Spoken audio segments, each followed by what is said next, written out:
Assalamualaikum warahmatullahi wabarakatuh. Salam dan bahagia calon Bapak Ibu guru hebat.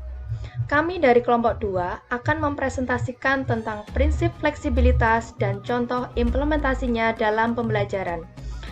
Adapun anggota kelompok kami yaitu Rina Utami, Rista Aulia, Rizka Amalia, Rizky Amirullah, dan Riza Umami.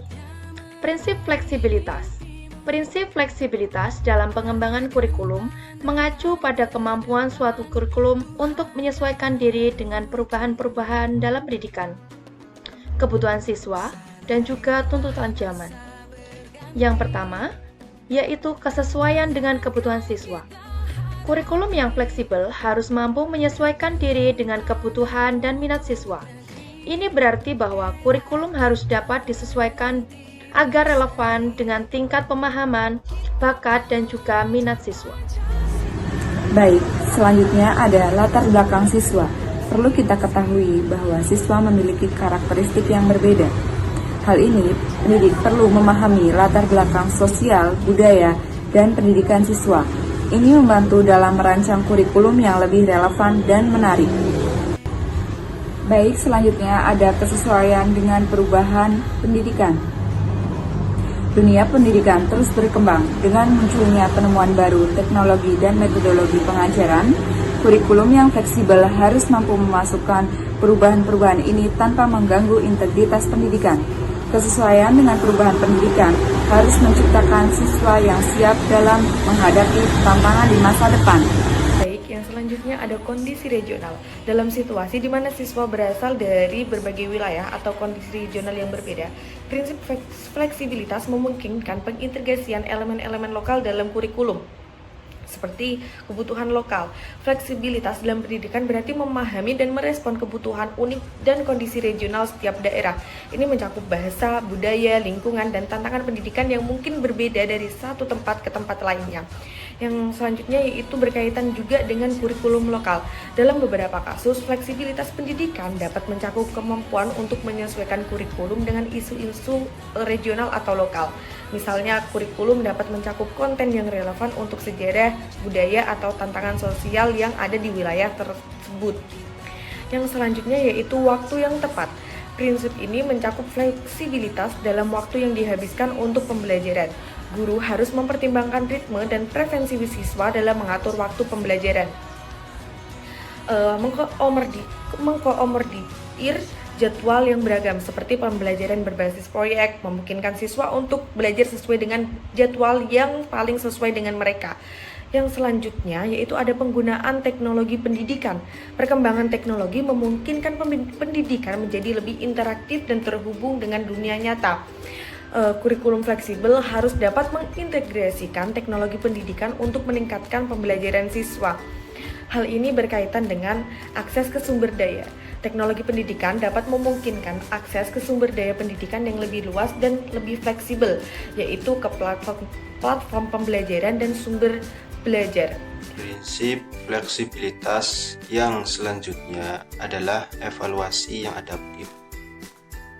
Kurikulum tidak hanya mengajarkan informasi, tetapi juga memastikan pemahaman mendalam oleh siswa. Evaluasi adaptif adalah kunci untuk mencapai hal ini. Dalam evaluasi adaptif, siswa menghadapi pertanyaan dan tugas yang disesuaikan dengan tingkat pemahaman mereka. Ini memastikan bahwa setiap siswa mendapatkan tantangan yang sesuai dengan kemampuannya.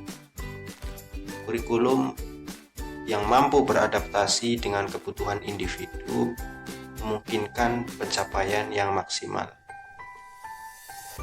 Kemudian keterlibatan stakeholder. Proses pengembangan kurikulum tidak bisa dilakukan secara terisolasi. Keterlibatan stakeholder termasuk guru, orang tua, dan siswa, kemudian masyarakat sangat penting. Dengan mendengarkan pandangan dan umpan balik dari mereka, kurikulum dapat disesuaikan dengan kebutuhan lokal dan dinamika komunitas. Keterlibatan stakeholder memastikan kurikulum relevan, inklusif, dan sesuai dengan nilai-nilai kehidupan sosial dan budaya. Kemudian yang selanjutnya adalah peningkatan keterampilan hidup. Pendidikan bukan hanya tentang pengetahuan akademik semata, tetapi juga tentang keterampilan hidup. Kurikulum yang mencakup keterampilan seperti literasi keuangan, komunikasi efektif, pemecahan masalah, dan juga kreativitas membekali siswa atau peserta didik dengan alat yang diperlukan untuk sukses dalam menjalani kehidupan mereka. Selanjutnya, contoh implementasi prinsip fleksibilitas dalam pembelajaran. Terdapat banyak cara untuk mengimplementasikan prinsip fleksibilitas dalam pembelajaran. Berikut ini beberapa contoh implementasi prinsip fleksibilitas dalam konteks kelas. Yang pertama ada pendekatan pengajaran yang berbeda, di mana guru dapat menggunakan berbagai pendekatan pengajaran seperti pembelajaran berbasis proyek, diskusi kelompok, atau pembelajaran mandiri. Yang kedua adalah penilaian beragam. Selain ujian tertulis, guru dapat menggunakan berbagai bentuk penilaian seperti tugas proyek atau presentasi. Penilaian beragam memberi kesempatan kepada siswa untuk menunjukkan pemahaman mereka melalui berbagai keterampilan, bukan hanya pengetahuan akademik. Lalu yang ketiga ada fleksibilitas waktu dan tempat. Pada era digital, pembelajaran online atau blended learning memberikan fleksibilitas waktu dan tempat bagi siswa. Mereka dapat mengakses materi pembelajaran kapan saja dan di mana saja, serta memungkinkan adaptasi dengan jadwal harian dan kebutuhan individu siswa.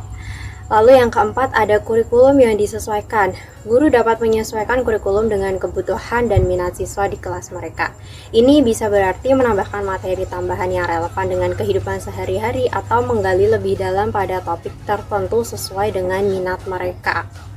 Kemudian yang kelima ada kerjasama dan kolaborasi. Guru mendorong siswa untuk bekerja dalam kelompok atau proyek kolaborasi, sehingga siswa dapat membangun keterampilan sosialnya, komunikasi, dan kepemimpinan.